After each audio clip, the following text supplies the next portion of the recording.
Parenting की आज तक जो किताबें बनी हैं वो उन सब चीज़ों पे नहीं फोकस करती जो हमें एज अ पेरेंट समझ में आनी चाहिए। वो कौन सी ऐसी गलतियां हैं जो हमारे बच्चों की लाइफ को इतनी डीपली इम्पैक्ट करती हैं कि उनकी लाइफ का देखने का नज़रिया, उनका ज़िंदगी को देखने का नज़रिया बिल्कुल बदल जाता है। नमस्कार, मैं हूं डॉक्टर नलिनी तरेजा, एक पेरेंटिंग एक्सपर्ट हूं, एक मेंटर कोच हूं और एक लाइफस्टाइल कोच होते हुए जो भी मैंने ज़िंदगी में सीखा है उसको मैं अपने चैनल के ज़रिए शेयर करना चाहती हूँ कि शायद किसी को अपनी ज़िंदगी के चैलेंजेस का जवाब मिल सके। तो आज बात करते हैं वो 3 ऐसी पेरेंटिंग मिस्टेक्स क्या हैं जो हम एज अ पेरेंट होते हुए करते हैं लेकिन हमें पता भी नहीं होता कि हम वो कर रहे हैं, और हम ये नहीं जानते कि वो 3 गलतियाँ हमारे बच्चों की लाइफ को बिल्कुल बदल के रख सकती हैं। सबसे पहले और सबसे ज़रूरी बात जो मैं करना चाहती हूँ वो ये है, एज अ पेरेंट हम कई बार अपने बच्चों को ये जताते हैं कि देखो हमने तुम्हारे लिए क्या किया। इसका एक ही वर्ड है जिसको मैं इंग्लिश में कहूँगी इमोशनल ब्लैकमेल। हमारे बच्चे जब हमारी बात नहीं सुनते या वो नहीं करते जो हम चाहते हैं कि वो करें, वो सुने, क्योंकि हमें लगता है हमें उनकी ज़िंदगी के बारे में सब कुछ पता है, तो हम उनको ये डायलॉग ज़रूर मार देते हैं कि देखा हमने तो अपनी ज़िंदगी सारी तुम्हारे लिए निकाल दी, हमने अपना काम नहीं किया, हम हॉलीडे पे नहीं गए, हमने वो कपड़े नहीं खरीदे क्योंकि तुम्हारे ट्यूशन के पैसे देने थे। हम एक छोटे से बच्चे को या बड़े बच्चे को भी इमोशनली ब्लैकमेल करते हैं और ये कहने में है हम कहीं उस बच्चे को मार देते हैं। मारना, फिजिकल मारना तो बहुत आसान है, मेंटली हम अपने बच्चे को बिल्कुल मार देते हैं क्योंकि बच्चे को ये समझ में नहीं आता कि मैं इसका जवाब क्या दूं। इन्होंने मेरे लिए जो भी किया, मैंने तो इनको बोला नहीं ना मेरे लिए करने के लिए, मैंने उनसे ये नहीं कहा कि आप ये करो या वो करो मेरे लिए, इनके ऐसे बोलने से तो अच्छा था कुछ ना ही करते। हम सब ने कहीं ना कहीं ये डायलॉग अपने माँ बाप से कहीं सुना है, और अगर आप अपने बचपन की तरफ देखिए, अगर आपके मम्मी पापा ने आपको ऐसा डायलॉग बोला है तो आपको उस वक्त क्या लगता था? आपको लगता था धरती फट जाए और मैं इसी में समा जाऊं, क्योंकि मैंने आपको नहीं बोला ये मेरे करने के लिए, मेरे में इतनी अक्ल नहीं है, इतनी औकात नहीं है कि मैं वो कर सकूं जो आप चाहते हैं, क्योंकि मुझे इतनी समझ में ही नहीं है। इतनी समझ ही होती तो मैं आपका माँ बाप होता ना, आप मेरे माँ बाप नहीं होते। तो हम अपने वर्ड्स, अपने मुंह से जो बच्चों को बात कहते हैं उसकी वैल्यू हम तो झुंझलाहट में, गुस्से में कुछ भी कह जाते हैं। हमें लगता है अरे यार हमने इतना कुछ किया, लेकिन आपने किसी पड़ोसी के बच्चे के लिए नहीं किया।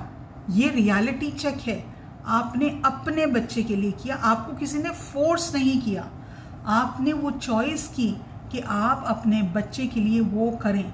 हमेशा ये बात में, दिमाग में हर इंसान को रखनी चाहिए, हम अपनी ज़िंदगी में जो करते हैं वो हमारी चॉइस है, हम अपनी इच्छा के अनुसार करते हैं।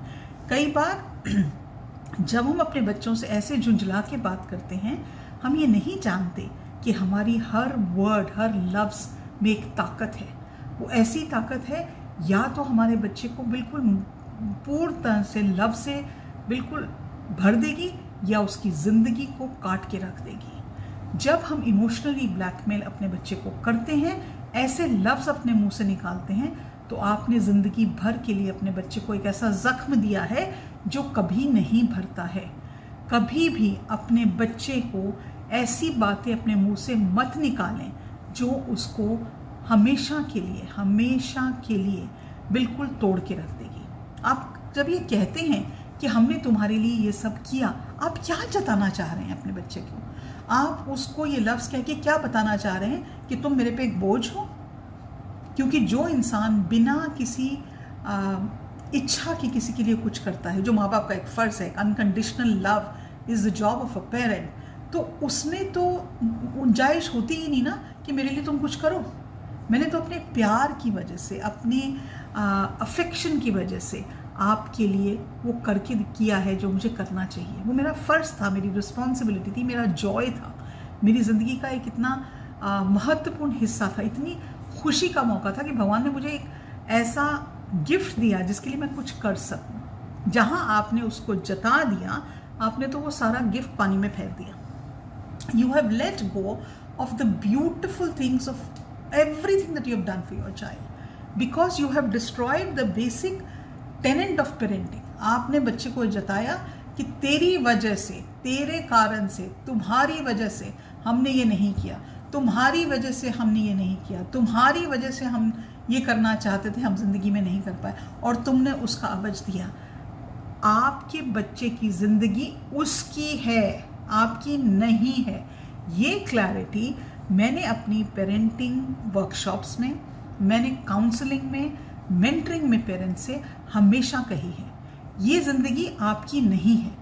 आपकी जिम्मेदारी सिर्फ ये है कि जो इंडिविजुअल आपकी ज़िंदगी में आया है, जो बच्चा आपकी ज़िंदगी में आया है, उसकी जो भी क्वालिटीज़ हैं, यूनिक एबिलिटीज़ हैं, उसको आपको बढ़ाना है और उसको एक तरह से निखार के लाना है। ये आपका जॉब है। आपका जॉब ये नहीं है कि उसको ये जताएं कि मैंने तुम्हारे लिए ये किया। कल मैं स्टारबक्स में बैठी हुई थी, कॉफ़ी पी रही थी और मेरी साथ वाली टेबल पे एक मदर, एक फादर और 2 बच्चे थे। उनमें से जो उनकी बड़ी लड़की थी वो लगातार बात कर रही थी। ये कई बच्चे होते हैं, उनको बात करने का बहुत शौक होता है। ये बर्गर अच्छा नहीं है, ये मेरे को आप कौन सी कॉफ़ी पी रहे हो, क्यों पी रहे हो, क्या, लगातार बात करे जा रही थी। तो उसकी मम्मी ने उसको उलट के कहा कि तुम्हें हमने इसलिए पैदा किया था कि तुम सारा टाइम हमारे कान खाओ। This is the exact words the mother said. क्या हमने तुम्हें इसलिए पैदा किया था कि तुम सारा टाइम हमारे कान खाओ? वो 5 साल की बच्ची वो सुन के क्या सोचेगी अपने बारे में?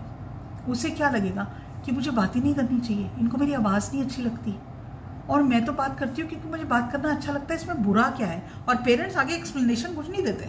उन्होंने तो जो बोल दिया वो तो पत्थर की लकीर हो गई। एक्सप्लेनेशन आगे उन्होंने उस बात का कुछ नहीं दिया और मुझे उस वक्त उस बच्चे के लिए इतना बुरा लगा क्योंकि मुझे लगा यही बात वो अच्छे से अपने बच्चे के साथ कह सकते हैं। मैं मानती हूँ, मेरा ये मानना है कि बच्चे हमारे बटन्स को इतना पुश करते हैं कि हम बहुत झुंझला जाते हैं, बहुत गुस्सा आता है, बहुत फ्रस्ट्रेशन होता है। लेकिन वो बच्चे हैं, आप माँ बाप हैं। अगर आप उस फ्रस्ट्रेशन को चैनलाइज नहीं कर पा रहे तो वो आपका फेलियर है, बच्चे का फेलियर नहीं है। सो पहली बात, अपने बच्चों को इमोशनली ब्लैकमेल मत करें। इसलिए मत करें क्योंकि आप उनकी ज़िंदगी को बर्बाद करने का एक वारंट साइन कर रहे हैं ऐसी बातें बोलकर। दूसरी चीज़, कंपैरिजन। इसके बारे में मैं बहुत बात करती हूँ। हम सब जानते हैं, हमारे बचपन में भी था, कोई ऐसा चाचे का बेटा या ताया जी की लड़की या पड़ोसियों का बेटा जो होता था जिससे हमेशा कॉन्स्टेंटली कंपेयर किया जाता था। ये कहा जाता था, अरे वो देखो वो तो लॉ पढ़ गया। ये कहा जाता था, वो क्लास में फर्स्ट आ गई। देखा उसके कपड़े कितने अच्छे से रखे हुए हैं, तुमने देखा हमेशा कितनी अच्छी तरह से बात करती है, घर का सारा काम करती है। Constant comparison with somebody who is not important in your life. आप अपने आप से कंपेयर करते पेरेंट्स कहते हैं हम जब बचपन में थे तो हम ये करते थे, हम जब बचपन में थे हम वो करते थे। तुम्हें देखो, आपका बचपन अलग था, आप तो महान हैं, लेकिन आपके बच्चे इतने महान नहीं हैं। उनको महान अपने जैसा बनाने की बिल्कुल कोशिश मत करें क्योंकि एज अ पेरेंट आपका वो जॉब ही नहीं है। आपका जॉब है वो जैसे हैं उनको अच्छा बनाने की कोशिश करें। और अगर बच्चे इस वीडियो को देख रहे हैं तो आप ये हमेशा ध्यान रखें, आपको अपने आप को किसी से कंपेयर करने की ज़रूरत नहीं है। आपको कंपेयर करना है अपने आप से जो कल था। Am I better than what I was yesterday? I don't have to be better than X, Y, Z. मुझे चाचा की लड़की या ताया जी का बेटा या शर्मा जी की लड़की या क्लास का जो बच्चा फर्स्ट आता है मेरी जर्नी का उनसे कोई लेना देना है ही नहीं। मेरी ज़िंदगी की जर्नी ये है कि मैं कल जैसी थी उससे बेटर आज हूँ, या मैं जो कल थी उससे अपने आप को बेटर करने की कोशिश कर रही हूँ। हमारी ज़िंदगी इस चीज़ में निकल जाती है कि हम अपने आप को कंपेयर करते हैं। बचपन में माँ बाप सिखाते हैं बात कि इसके साथ कंपैरिजन, उसके साथ कि हम बड़े हो जाते हैं तो हम ये कंपैरिजन, अरे मेरा जो कुलीग है उसने नई गाड़ी ले ली, मेरी जो फ्रेंड है उसने नई साड़ी ले ली, उसने डायमंड की इयररिंग्स ले लिए। हम अपनी ज़िंदगी की खुशियों को ताक पे रखते हैं जब हम अपने आप को दूसरों से कंपेयर करते हैं। अगर आपके अपने बच्चों से आप अपने बच्चों को ये चीज़ सिखाते हैं, ये चीज़ उनको विरासत में देते हैं कि तुम तो किसी लायक ही नहीं हो, तुम तो एक फेलियर हो क्योंकि तुम शर्मा जी के बेटे या ताया जी की बेटी या चाचा के बेटे जैसे नहीं बने। एक तरफ तो आप ये कहते हैं कि आपकी ज़िंदगी के सबसे बड़ा गोल है कि आपके बच्चे अच्छे निकल जाएं। This is your comparison, this is your desire, this is your goal, this is your ambition कि आपके बच्चे बहुत अच्छे निकलें। और दूसरी तरफ आप उन्हीं बच्चों की बर्बादी का सामान इकट्ठा करना है। अच्छा, दूसरी एक और सवाल, आप बच्चे को कंपैरिजन किस लिए करते हैं? क्या आपको लगता है कि आपका बच्चा मोटिवेट हो जाएगा उनके जैसे बनने के लिए?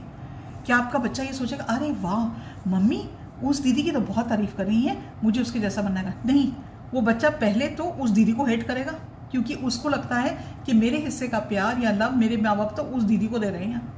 पहली बात तो ये। दूसरा, वो आपको भी हिट करना शुरू करेगा क्योंकि उसको लगता है कि मेरे मम्मी पापा को मेरे अंदर तो कोई अच्छाई दिखती ही नहीं है। So it is extremely vital and extremely important that you don't compare your children with others. हो सकता है इस चीज़ की जो रूट कॉज है, इसकी जो रूट को हिंदी में क्या कहते हैं मुझे याद नहीं आ रहा इस वक्त वर्ड, उसका जो रूट कॉज है वो आपके बचपन से रिलेटेड है। आप जब छोटे थे तो आपके माँ बाप आपको दूसरों से कंपेयर करते, तो आपको कुछ ज़्यादा बेटर पता ही नहीं है क्योंकि आपने ना तो कोई किताब पढ़ी, ना आपको किसी ने ये सिखाया कि इसका बच्चे के ऊपर क्या असर होता है। तो आप ऑटोमेटिकली वो हिस्ट्री रिपीट कर रहे हैं जो आपके साथ बचपन में हुई। Just because it happened with you and your childhood, it was said to you by your parents, doesn't make it right. ये बहुत एक मुश्किल चीज़ है समझना, क्योंकि हमें लगता है हमारे पेरेंट्स ने कभी कोई गलती नहीं की होगी। ऐसा कुछ नहीं है। हमारे पेरेंट्स ने अपनी तरफ से जो उनको उस वक्त पता था बेस्ट किया, लेकिन आज जब हमको बेटर पता होता है तो हम बेटर करते हैं। आज रिसर्च प्रूव करती है, आज कई किताबें हैं, कई पेरेंटल ऑर्गेनाइजेशंस हैं जो इस बात पे बात करती हैं कि please do not compare your self और योर चिल्ड्रन विद एनीवन। इसका हमारे बच्चों की मेंटल हेल्थ पे बहुत ज़बरदस्त असर होता है। मैंने तो यहाँ तक कंपैरिजन देखा है, एक बच्चा जो बहुत शाय है, दूसरे बच्चे को माँ बाप लेके गए, उसको देखा सारा टाइम बोलता रहता है तुम क्यों नहीं कुछ बोलते, हेलो।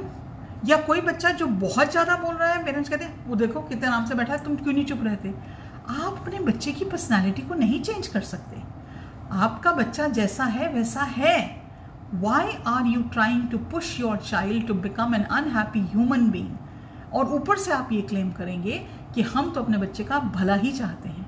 मैं नहीं जानती किसी पेरेंट को जो अपने बच्चे का बुरा चाहता हो, लेकिन अनकॉन्शियसली और सबकॉन्शियसली पेरेंट्स का बिहेवियर हमारे बच्चों को कई चीज़ों से महरूम रखता है और कई चीज़ों को फोर्स करता है जो उसके लिए अच्छी नहीं है। सो प्लीज़ प्लीज़ प्लीज़ हाथ जोड़ के stop comparing your children with other people, because you are setting a seed. आप एक ऐसे पौधे का बीज डाल रहे हैं जो आगे चलकर सिर्फ जहर फैलाता है।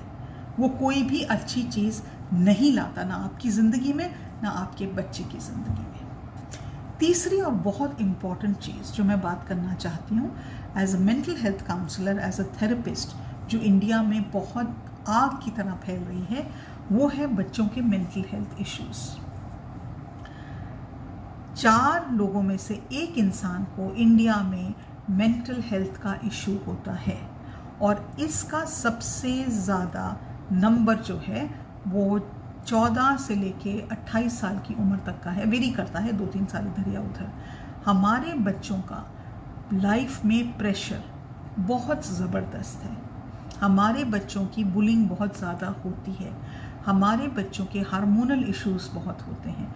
हमारे बच्चों के मूड स्विंग्स ऊपर नीचे बहुत होते हैं। जब आपके बच्चे के ये इश्यूज़ होते हैं तो ये कह के उसको टाल देना कि बेटा मूड ही ख़राब है ना, कुछ कर लो, किसी से बात कर लो, कोई किताब पढ़ लो, चलो टीवी पे कोई प्रोग्राम देख लो, ये इसका इलाज नहीं है। अपने बच्चों को ये समझाना कि बेटा लाइफ में उतार चढ़ाव होते हैं, mental health is a issue. जैसे फिजिकल हेल्थ एक चीज़ है, मेंटल हेल्थ भी एक चीज़ है। फिजिकल हेल्थ हमें पता चल जाती है, क्योंकि बुखार है हम दवाई ले लेंगे, डॉक्टर के पास चले जाएंगे। लेकिन मेंटल हेल्थ के जो सिम्टम्स हैं हमें समझ में नहीं आते। हमारा मूड कई दिन बहुत ख़राब रहता है, हमको सुसाइडल थॉट्स आ सकते हैं, हमें किसी से बात करने का मन नहीं करता, हम किसी से मिलना नहीं चाहते। ये सब इश्यूज़ हैं जो कहीं ना कहीं ये दर्शाते हैं कि आपकी मेंटल हेल्थ ठीक नहीं है। बेटा, जब आप ऐसा फील करो, प्लीज टॉक टू मी, ये मेरे से बात करो। I am here to help you resolve your issues. Mental health कोई स्टिग्मा नहीं है, कोई हवा नहीं है। 4 में से 1 लोगों को हो रहा है, 4 में से 1 बच्चे को हो रहा है। हम कई बार अखबार में पढ़ते हैं 10th स्टैंडर्ड का रिजल्ट आया, 1 बच्चे ने सुसाइड कमिट कर लिया, 2 ने कर लिया। कितने नंबर्स, अगर आप स्टैटिस्टिक्स देखेंगे आप शॉक्ड हो जाएंगे। एग्जाम्स के जब आते हैं या एग्जाम्स का रिजल्ट आता है, कई बच्चे सुसाइडल होते हैं और कई बच्चे सुसाइड भी कमिट करते हैं। वो क्यों कमिट करते हैं? इसलिए क्योंकि उनसे वो स्ट्रेस नहीं डील किया जाता।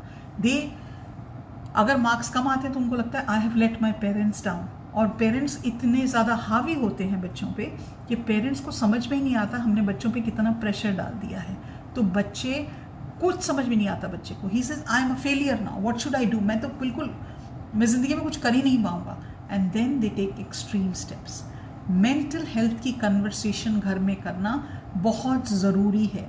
उसको उतना ही नॉर्मल करना जितना कि बच्चे को ज़रा सी चोट लग जाती है तो हम उसको नॉर्मल, अरे चोट लग गई, कोई बात नहीं बेटा, मैं डिटॉल लगा देती हूँ, पट्टी बांध देती हूँ, you will be fine. Similarly, अगर आपको मेंटल हेल्थ इशू है, you are feeling bad, you are feeling low, let's talk about it.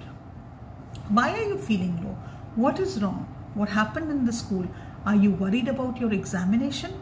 Can you not deal with the stress of it? Don't worry बेटा, it is just an exam. At the end of the day it is just an exam. वो exam और या वो marks आपके बच्चे की mental health या उसकी जिंदगी से बढ़कर नहीं है।